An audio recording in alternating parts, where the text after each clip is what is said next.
So part 2 of the experiment, we're going to do something slightly different, but it's based on exactly what we've learned up to this point. We're going to add cold washers to warm water. And the main difference, of course, because we're adding this metal washers instead of cold water, is that we don't know the heat capacity of the washers.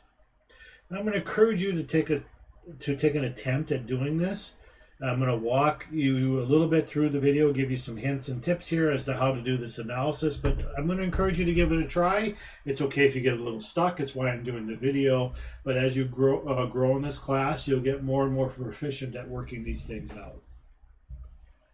So the crux of this experiment is exactly what we had before. We're going to have a certain change in heat of the hot water. And again, I want to note that our change in heat of the hot water will be negative because the hot water is giving up heat. It's cooling down, which means it's giving away heat. And so what do we know that is? That's going to be equal to minus the mass of the hot water times the heat capacity. And now I'm going to put a subscript here because we have two heat capacities. So I'm going to use a W, the heat capacity of the water, times the change in temperature of the hot water. Similarly, the cold water is going to gain heat. So we have plus, and the plus doesn't really do too much, other than the fact I do want to note that it's there. And so we're going to have plus the change in heat of the cold metal. So M here will be metal, which is the washer. You can see why I'm not using a W because we're using that for water. So this will be equal to the mass of the washers times the heat capacity of the washers, these metal washers that we're trying to solve for, times the change in temperature of these cold metal washers. So what are we going to do in this experiment? In orange, so orange means these are the things we're going to measure. Okay, so we're going to measure the mass of the hot water by measuring the volume and calculating it. We know so I'll say it's measured, but we know the heat capacity of the cold water. It's the 1 calorie per degree C gram.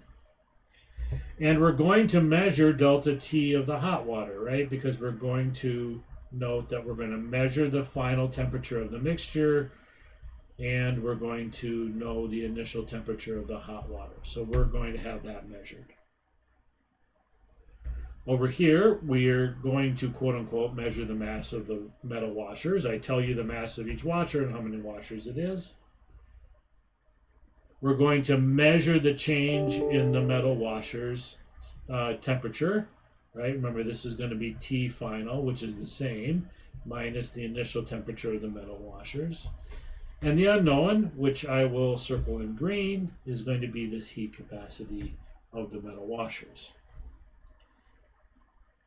Ultimately, we know that the heat lost by the water should be the heat gained by the metal washers if we're running a perfect experiment. So we have minus delta Q of the hot water is going to be equal to delta Q of the cold metal.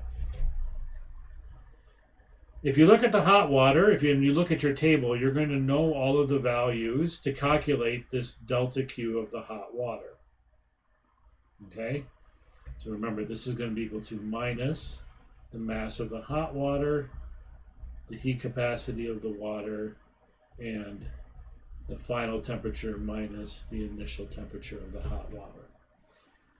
This number should come out to be positive, and if it doesn't, then you have made a math mistake, and please go back and check it. And that will be equal to, and I'm going to put them in orange here just to indicate that they're measured. So everything over here is measured, we know. We have the mass of the metal. We have the final minus the initial temperature of the metal, and that leaves us with this unknown heat capacity of the metal washers, which you should be able to solve for. So hopefully that's a help. Again, hopefully you tried to start this a little bit yourself, but if you got stuck, then it's perfectly fine to come here and learn how to do it.